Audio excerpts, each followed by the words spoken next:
Well, I just want to try and answer one question today, and it's this. Are there still idols in today's culture? Like in 21st century North American context, is there still idols and idolatry like there was in the Old and New Testament? Obviously, we don't walk around seeing bronze statues all over the place or golden calves and people worshiping them, but does idolatry still exist? Are there still idols in different forms? Are there still idols today? I want to answer that by first reading a verse from chapter 17 of Acts, verse 16. Verse 16 is the beginning of the passage of Paul's ministry time in Athens. I'll just read that one verse, and we'll go from there. The verse goes like this. Now, while Paul was waiting for them at Athens, his spirit was provoked within him as he saw that the city was full of idols. Now, again, before we answer that question, are there still idols today? Just consider for a second the city of Athens. It says Paul arrived there. He was provoked within him as he saw that the city was full of idols. So let's just look for a second at how full of idols this city was. Use it as a kind of comparison to our context today. Petronius, a first century historian, had once said that it was easier to find a god in Athens than a man. And maybe that was a bit of hyperbole, but for the most part, I don't think he was wrong. So just, again, look at the city of Athens and Paul's experience there. Think about what Paul might have seen upon his arrival. Paul arrives at Athens from the sea. He sails in. Since Athens is only 3 or 4 miles from the coast, even before Paul stepped foot on land, he would have already been able to see the city in some ways, and in particular would have been able to see some of the idols. He would have for sure been able to see, at the very least, the top of the 15-meter high bronze statue of Athena, the goddess of war, standing there in her helmet and with her spear. He probably could have seen her spear reaching up out of the city. As Paul got off the ship, he probably would have walked through the harbor town of Piraeus, just on the outskirts of Athens. And as he passed through on his way to Athens itself, he would have, again, this is all kind of conjecture, but things he probably would have seen and walked past would have been hard to miss. He probably would have seen the sanctuary of Athena, the sanctuary of Zeus, and Zeus's bronze image as well. Then the Aphrodite sanctuary, possibly passing the temple of Artemis, depending on which route he took. I'm going to go through a huge list here, but the pronunciation is probably going to be wrong. All these, I'm going to do the best I can just to pronounce them. As he entered the actual city of Athens, probably would have seen the temple of Demeter, the image of him, and the image of Persephone, the goddess queen of the underworld. Soon after that, a statue of Poseidon, how you've seen him in illustrations and stuff, standing there with his trident. Nearby that, a gymnasium devoted to Hermes, a house used for Dionysus worship, and images of Mnemosyne, the goddess of memory. Then the Muses, images of the Muses, the goddesses of literature, science, and arts, and Apollo, the god of the sun. As he continued, he probably would have passed the shrine for Ares, past an image of Heracles, past a temple of Hephaestus, a sanctuary for Dioscuri, the temple of Seraphis, and the temple of Eileithyia, a sanctuary of Delphine and Apollo. As he got into the city center, he probably would have seen the temple of Dionysus, 2 statues of Dionysus, the sanctuary of Asclepius, and farther along the temple of Themis and a sanctuary of Earth and Demeter. Again, depending on the route he took, he may have also walked past the statue of Hermes in the marketplace, the Pythian Apollos statue, or all the statues in the precincts of the temple of Zeus, statues of Hygei, the goddess of health, daughter of Asclepius, another statue of Athena, more statues of Zeus, a bronze statue of Artemis, and a Hermes statue made of wood, and literally so many more. I mean, I could keep going, and Paul may not have seen all of these, but this is some of what he probably would have walked past. So when Luke first describes Athens in verse 16 that we read, he describes like this, that the city was full of idols.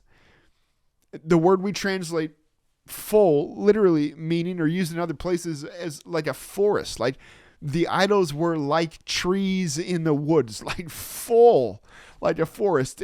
I mean, just a brief summary of some of the idols and temples in that city that Paul may have walked past I mean, that seems like an accurate description. The city was forested with idols. Now, I share all of that because I just want to suggest that maybe Athens is not as unique as it seems. I mean, that sounds crazy when I go through that list, but maybe our situation today isn't as different from Athens and Paul's experience of it as we might think.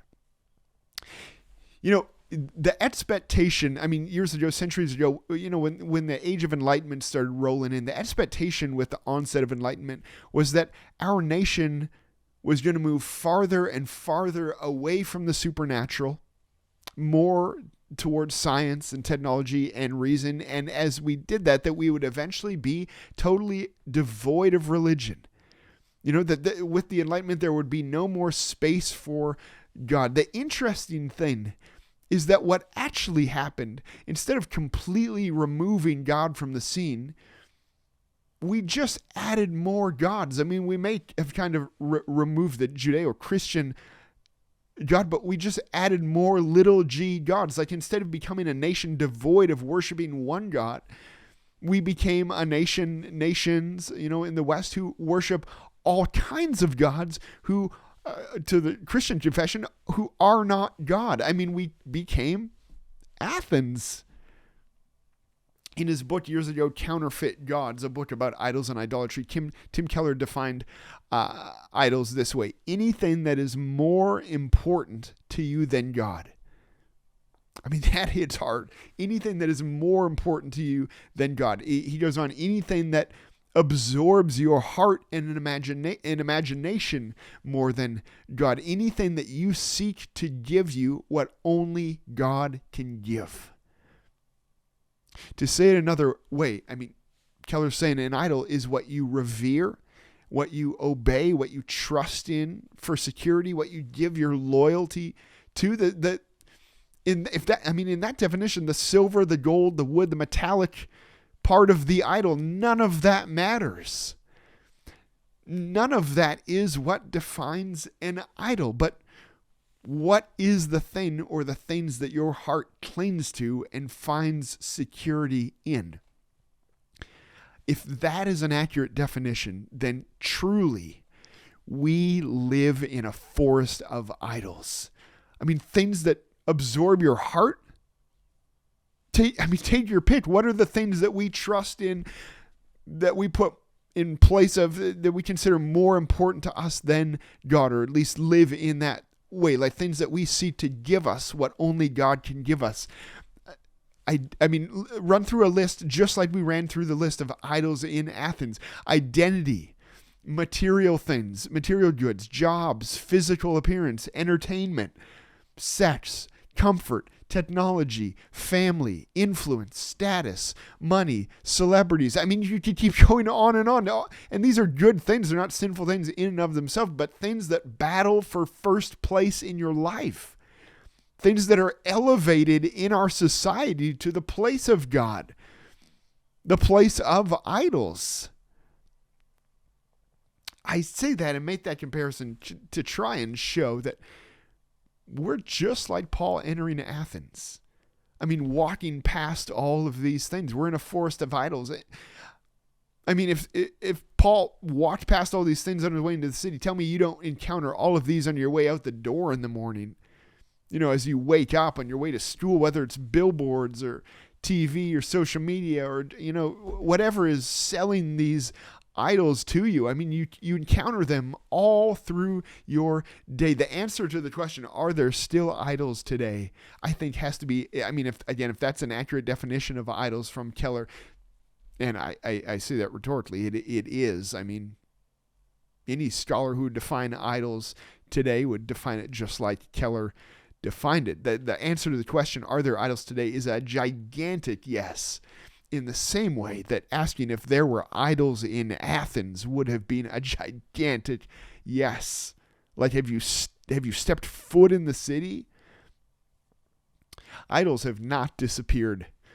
If they are, as again Keller says, anything that absorbs your heart more than God, then I think it would be safe to say again of today, it is easier to find a God in this place, a little g God, than a man.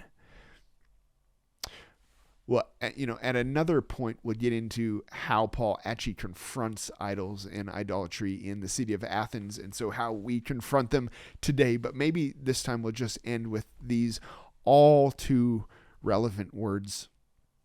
John's closing words, his last exhortation in the book of 1 John, he writes this: little children, keep yourselves from idols. I mean, those are relevant words for today. Okay, I'll talk more about this and get into that confrontation part of it another time, but I hope that answers the question: are there still idols today? 100% yes.